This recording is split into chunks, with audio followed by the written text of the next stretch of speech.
Assalamualaikum warahmatullahi wabarakatuh. Perkenalkan, nama saya Sinta Meli Astril dari Akuntansi 2016 Universitas Andalas. Pada kesempatan kali ini, saya akan mempresentasikan hasil skripsi saya yang berjudul Pengaruh Corporate Social Responsibility, Ukuran Perusahaan, dan Capital Intensity terhadap penghindaran pajak pada perusahaan industri dasar dan kimia yang terdaftar di Bursa Efek Indonesia periode 2016 sampai 2018. Sebelumnya, saya ingin mengucapkan terima kasih kepada dosen pembimbing saya, Bapak Dr. Fauzan Misra, SE, MSc, AKCA, dan dosen penelaah saya. Yang pertama-tama, saya akan menjelaskan mengenai latar belakang penelitian ini. Pajak merupakan iuran wajib yang dibayarkan rakyat kepada negara yang bersifat memaksa, namun tidak mendapatkan kontraprestasi secara langsung. Dan ini telah diatur dalam peraturan perundang-undangan. Pajak ini digunakan oleh negara sebagai sumber pendanaan terbesar untuk menunjang dari peningkatan ekonomi yang dilakukan oleh pemerintah. Seperti dilihat pada tabel yang disajikan, yang dipublikasikan oleh Badan Pusat Statistik, bahwa pada setiap tahunnya penerimaan perpajakan ini akan selalu meningkat. Dan bila dibandingkan penerimaan perpajakan dengan penerimaan bukan pajak, jumlahnya selalu lebih besar. Ini menandakan bahwa penerimaan perpajakan ini berkontribusi besar dalam pendanaan suatu negara. Selain itu, Indonesia menganut self-assessment system, di mana pada penerapannya wajib pajak diberikan wewenang serta kepercayaan untuk melakukan perhitungan, penyetoran, serta pelaporan jumlah beban pajak yang terhutangnya kepada kantor pelayanan perpajakan. Tax evasion sendiri merupakan upaya dari penghindaran pajak secara legal dengan memanfaatkan kelemahan yang terdapat dalam peraturan perpajakan.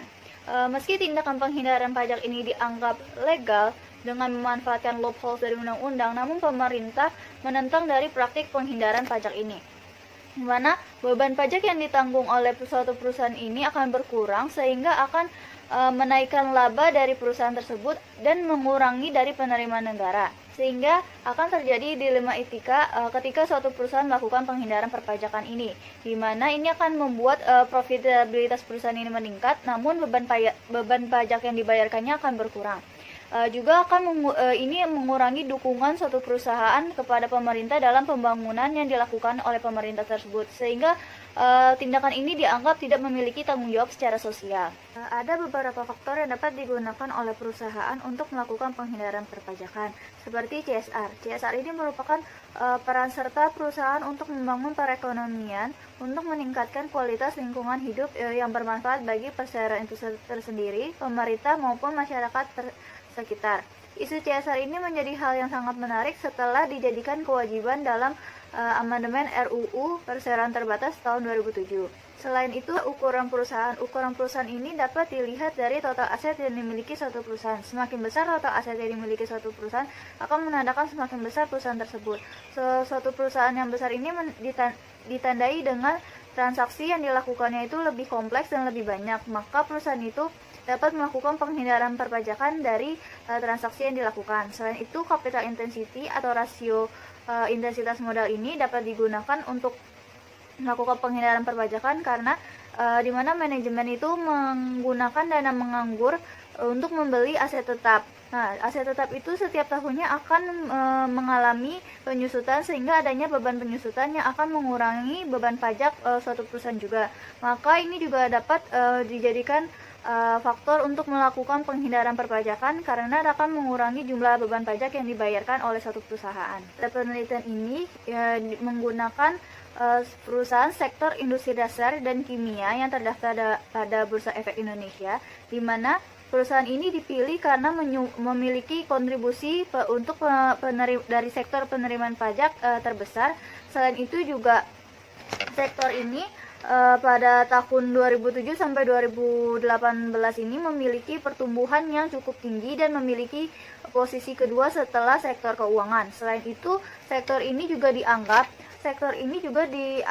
dalam menjalankan bisnisnya ini menghasilkan limbah yang cukup banyak dan melakukan eksploitasi pada sumber daya di sekitarnya, sehingga akan memberikan potensi kerusakan lingkungan yang cukup besar.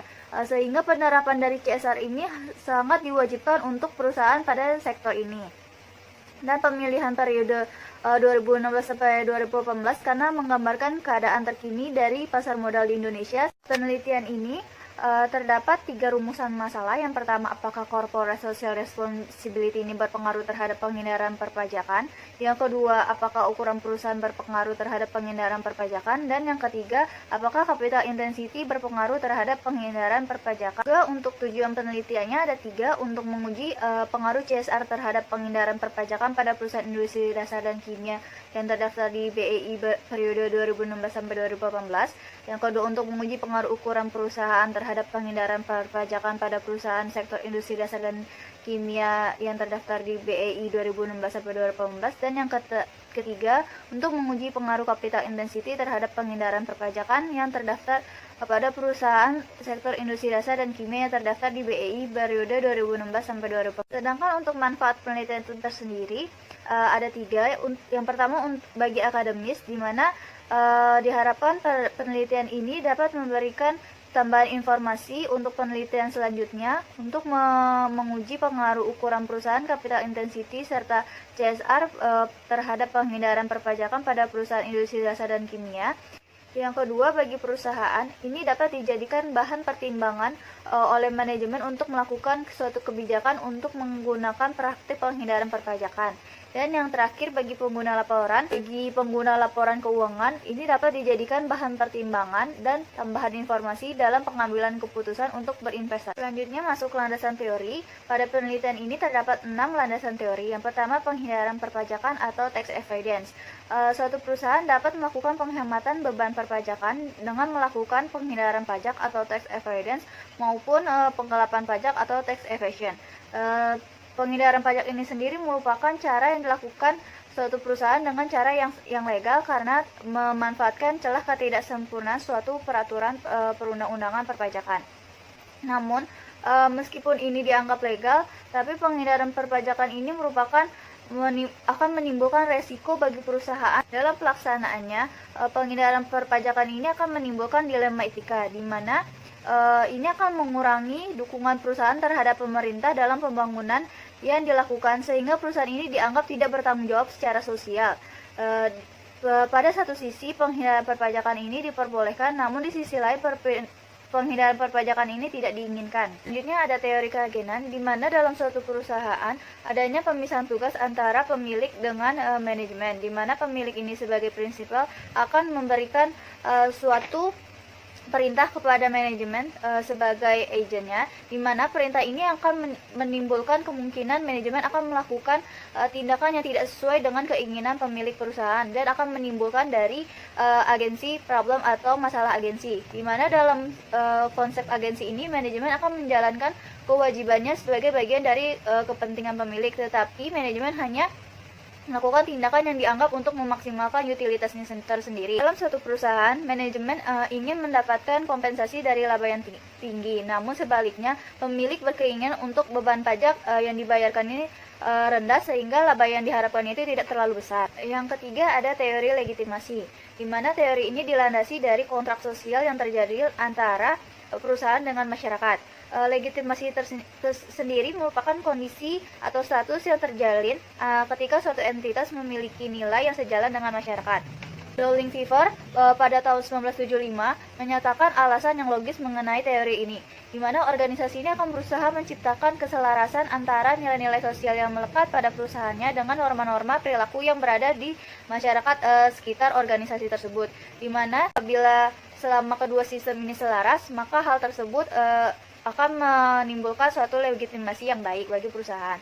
Salah satu upaya yang dilakukan suatu perusahaan untuk mendapatkan legitimasi yang baik itu dapat dilakukan dengan cara CSR atau Corporate Social Responsibility ini, di mana CSR ini akan menunjukkan bahwa sistem nilai dari perusahaan ini sejalan dengan sistem nilai tempat perusahaan itu beroperasi. Yang kelima ada ukuran perusahaan. Ukuran perusahaan ini merupakan salah satu karakteristik atau ciri khusus suatu perusahaan. Ukuran perusahaan ini dapat dibagi menjadi 3, ukuran perusahaan besar, menengah, dan kecil. Perusahaan yang lebih besar itu akan melakukan transaksi bisnis yang lebih kompleks dan lebih besar lagi, di mana semakin besar suatu perusahaan maka akan menandakan laba yang dimiliki ini akan lebih besar, sehingga akan memanfaatkan insentif pajak agar melakukan pembayaran pajaknya lebih rendah.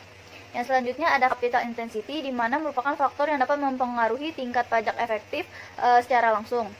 Capital intensity ini merupakan besarnya pengorbanan suatu perusahaan dalam mengeluarkan dana yang digunakan untuk aktivitas operasi pendanaan agar perusahaan itu memperoleh laba. Di mana capital intensity ini merupakan bentuk keputusan suatu manajemen untuk menggunakan dana menganggur dengan membeli suatu aktiva tetap. Di mana manajer ini berinvestasi untuk kepentingannya sendiri untuk memperoleh kompensasi yang diinginkan. Dengan membeli aset tetap ini akan memanfaatkan dari beban penyusutan yang akan mengurangi beban pajak. Yang selanjutnya ada pengembangan hipotesis, di mana H1 merupakan corporate social responsibility ini berpengaruh negatif dan signifikan terhadap penghindaran perpajakan. H2, ukuran perusahaan berpengaruh negatif dan signifikan terhadap penghindaran perpajakan. Dan yang H3, capital intensity berpengaruh positif dan signifikan terhadap penghindaran perpajakan. Sesuai dengan teori yang telah dipaparkan sebelumnya serta pengembangan hipotesis yang telah disebutkan sebelumnya, maka didapatkan kerangka berpikir seperti yang nampak pada di layar, bahwa seluruh variabel independen akan mempengaruhi variabel dependen, yaitu penghindaran pajak.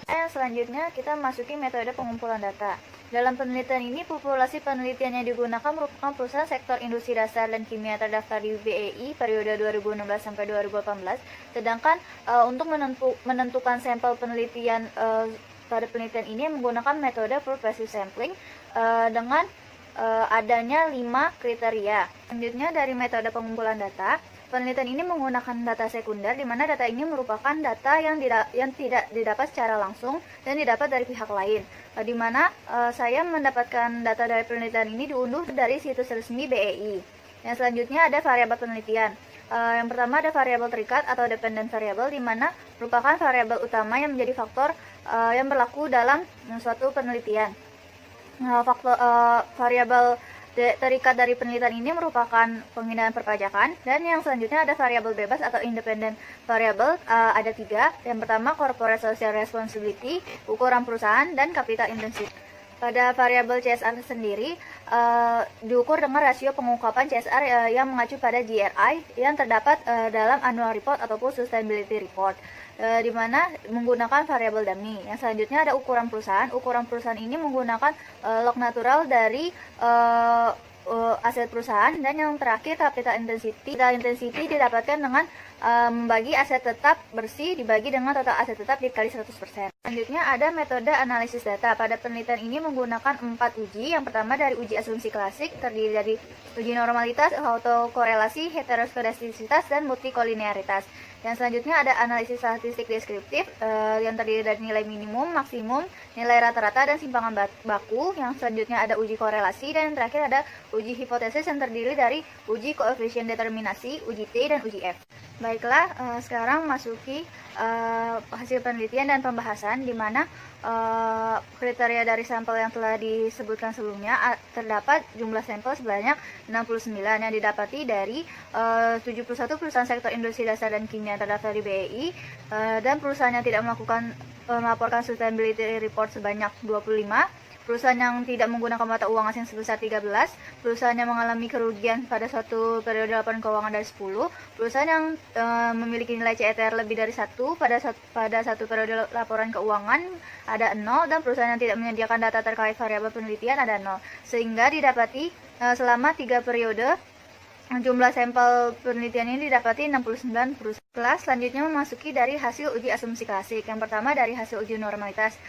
Pada tabel di depan menandakan bahwa penelitian ini terdistribusi secara normal karena nilai dari assumed significant to tail-nya lebih besar dari 0,05, yaitu 0,84, dan didukung dengan grafik dari pivot of regression standardized residual. Pada uji autokorelasi didapati bahwa data tidak terjadi autokorelasi karena nilai Durbin Watsonnya sebesar 2,271 dan nilai DU-nya sebesar 1,71 dan nilai DL-nya sebesar 1,5205, di mana nilai Durbin Watson ini berada di antara nilai DU dan nilai 4 dikurang DL, yaitu 1,71 sampai 2,47995. Yang ketiga ada hasil uji heteroskedastisitas, di mana dari grafik di depan dilihat bahwa pola titik-titik plot ini menyebar baik di atas maupun di bawah angka 0 dan pada sumbu Y, ya, serta tidak membuat suatu pola tertentu. Maka dapat dikatakan tidak terjadi gejala heteroskedastisitas. Yang terakhir dari hasil uji multikolinearitas, dapat dilihat di tabel bahwa semua variabel bebas dari penelitian ini memiliki nilai VIF kurang dari 10 dan nilai toleransi variansnya lebih dari 0,1. Maka dapat dikatakan tidak terjadi multikolinearitas pada seluruh variabel bebas. Baiklah, yang selanjutnya dari hasil uji statistik deskriptif dapat dilihat pada kolom N. Jumlah datanya itu di dalam penelitian ini sebanyak 69. Dan pada variabel CTR didapati nilai minimum sebesar 0,0090 dan nilai maksimum 0,865. Ini menggambarkan bahwa nilai CTR ini berada pada rentang 0,0090 sampai 0,865, serta untuk rata-ratanya sebesar 0,2531 dan simpang bakunya sebesar 0,1467. Untuk variabel CSR memiliki nilai terkecil sebesar 0,040 ditempati oleh Alaska Industri Tbk, dan untuk nilai terbesarnya sebesar 2,052 oleh perusahaan Trias Sentosa. Dan selanjutnya untuk variabel ukuran perusahaan memiliki nilai terkecil sebesar 25,64 dan yang terbesarnya 31,56, di mana nilai rata-ratanya ini sebesar 0,286. Ini menandakan nilai ukuran perusahaan ini sebagai sampel penelitian sebesar 28,64. Dan yang terakhir pada variabel capital intensity, nilai terkecilnya sebesar 0,0036 dimiliki oleh perusahaan Duta Pertiwi Nusantara, dan nilai terbesarnya 0,796 dimiliki oleh Semen Batu Raja. Selanjutnya ada dari hasil uji korelasi, dapat dilihat pada tabel. Pada kolom nilai korelasi perusahaan itu antara masing-masing variabel bebas terhadap variabel terikat. Pada variabel CSR didapatkan nilai korelasinya itu sebesar negatif 0,297. Ini menandakan adanya hubungan yang rendah antara CSR dengan penghindaran perpajakan dengan arah hubungannya adalah negatif. Maka semakin tinggi tingkat penghindaran pajak akan semakin rendah dari tingkat pengungkapan CSR itu sendiri.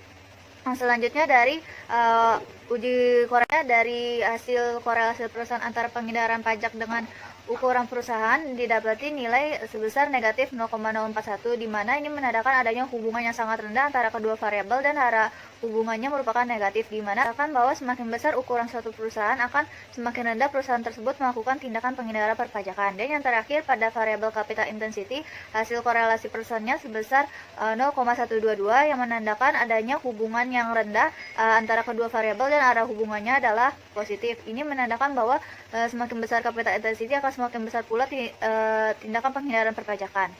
Selanjutnya kita masuki dari hasil pengujian hipotesis. Yang pertama dari hasil koefisien determinasi, dapat dilihat pada nilai adjusted R-square ini sebesar 0,086. Ini berarti bahwa variabel bebas yaitu CSR, ukuran perusahaan, dan capital intensity ini mempunyai pengaruh terhadap variabel terikat penghindaran perpajakan sebesar 8,6%, dan sisanya itu dipengaruhi oleh variabel lain di luar penelitian. Selanjutnya dari hasil uji T, seperti yang sebelumnya dipaparkan pada pengembangan hipotesis, pada H1 CSR berpengaruh negatif dan signifikan terhadap penghindaran perpajakan. Dapat dilihat dari tabel, CSR ini memperoleh nilai signifikasi sebesar 0,009 dan koefisien regresinya sebesar negatif 0,817 dengan alfa 0,05. Maka nilai signifikan CSR ini lebih kecil dari alfa, sehingga CSR ini memiliki pengaruh yang signifikan dan negatif terhadap penghindaran perpajakan. Maka H1 itu terdukung.